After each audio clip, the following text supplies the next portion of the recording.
Assalamualaikum. Waalaikumsalam warahmatullahi wabarakatuh. Baik Bapak, silakan salawatnya terlebih dahulu.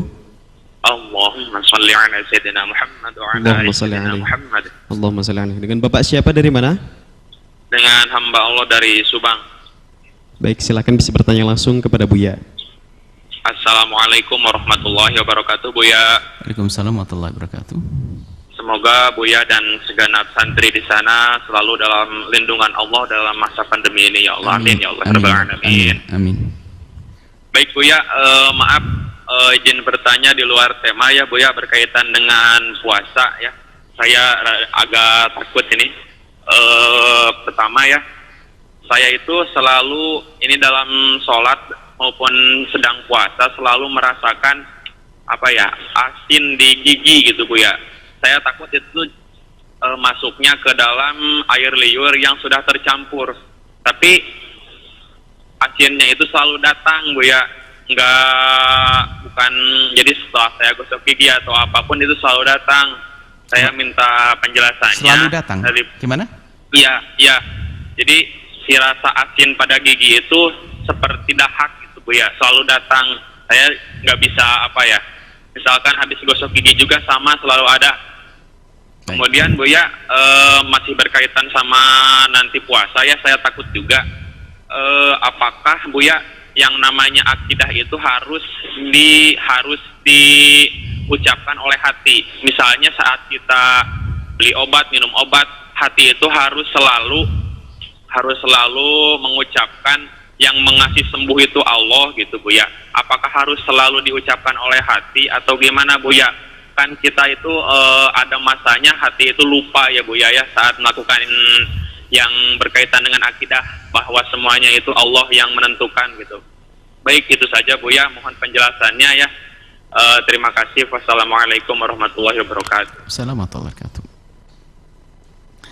Bagi seorang yang lagi berpuasa kemudian giginya bermasalah, perasaannya mengeluarkan sesuatu yang asing, benda asing atau sesuatu seperti darah atau yang lainnya, jika itu dalam keadaan tidak sering, sesaat, maka di saat kita merasakan kemudian dilihat, jika memang betul ada darahnya misalnya, berarti itu darah beneran. Maka di saat kita berpuasa lalu ada sesuatu tersebut tidak boleh ditelan, akan membatalkannya. Maka kita bisa menyiapkan apa? Tisu atau apa. Setiap saat kalau tidak ditelan langsung dibuang di tisu. Baik. Itu kalau di saat kita lihat terbukti ada. Baik. Kemudian jika kita coba lihat, jadi tes waktu Anda ngerasakan di luar sholat, tentunya Anda bisa ngetesnya. Di saat menurut Anda adalah ada asin dan sebagainya, Anda ambil tisu, Anda keluarkan ada warna darah atau tidak. Jika tidak ada, maka itu aja perasaan saja. Nanti kalaupun ada rasa, Anda yakini seperti itu, maka harus Anda membuat tes itu. Anda mengetes itu adalah demi untuk memberikan keyakinan kepada Anda bahwasanya yang keluar adalah bukan darah, bukan sesuatu yang lain. Enggak, yang dari mulut tidak ada kecuali darah. Ludah dari dalam kok, bukan dari gigi.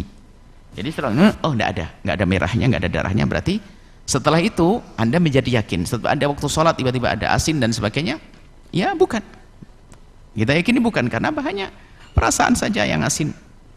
Nah, itu jika darah sesuatu itu adalah jarang. Tapi kalau terus menerus asin terus terasa, asin apa itu, maka kita pun perlu lihat.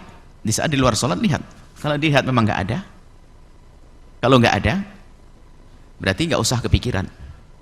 Lah kalau ternyata ada, dalam istilah yang diuji oleh Allah dengan gusi berdarah yang tidak pernah henti-hentinya, tumiyat litsatuhu ya, litsahnya itu adalah gusinya itu ada berdarah terus menerus, nggak ada henti-hentinya, maka hal yang semacam ini dimaafkan karena memang nggak bisa berhenti. Biarpun dia berhenti itu berhenti, maka dimaafkan dalam sholat sah, dalam puasa juga. Jadi karena apa? Ujian memang nggak berhenti. Jadi di waktu sholat ya nggak berhenti sudah, karena ada berhenti dimaafkan, tidak batal sholatnya. Seperti itu, sholatnya tidak batal. Yaitu bagi orang yang diuji, karena terus menerus tidak akan berhenti. Ada di dalam sholatnya dimaafkan. Jadi dilihat. Kalau memang di saat di luar sholat dilihat begini kok ada dan terus menerus, maka Allah Maha Kasih, dimaafkan. Maka Anda sholat menemukan itu semuanya, jangan, memang diuji dengan semacam itu.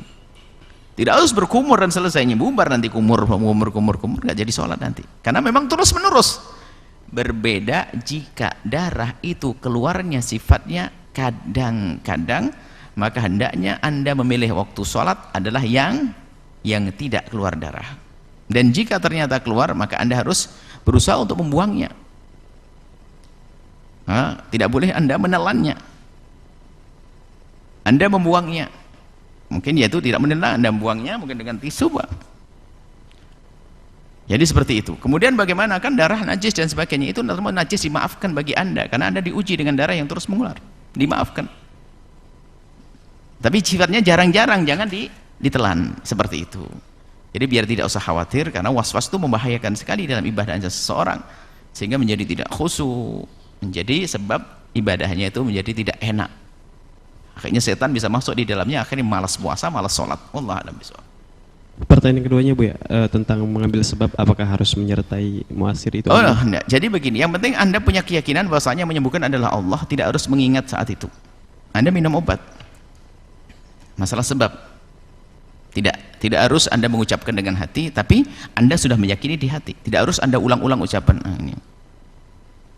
Anda bisa saja melatih keimanan yang menyembuhkan Allah, ya minum, boleh saja, dan bagus semacam itu. Tapi kalaupun seandainya tidak hadir lintasan itu, tapi dia sudah meyakini yang menyembuhkan adalah Allah, sudah selesai.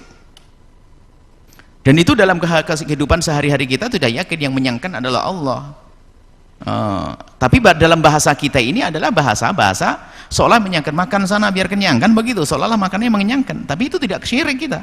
Karena apa? Kita sudah punya keyakinan bahwasanya memberikan kenyang adalah Allah, hanya makanan sebab. Sehingga kalau kita berbicara dengan orang, makan biar kenyang, minum biar segar, padahal yang memberikan kesegaran adalah hanya Allah. Jadi tidak harus diucapkan dengan hati, akan tapi cukup kita meyakininya.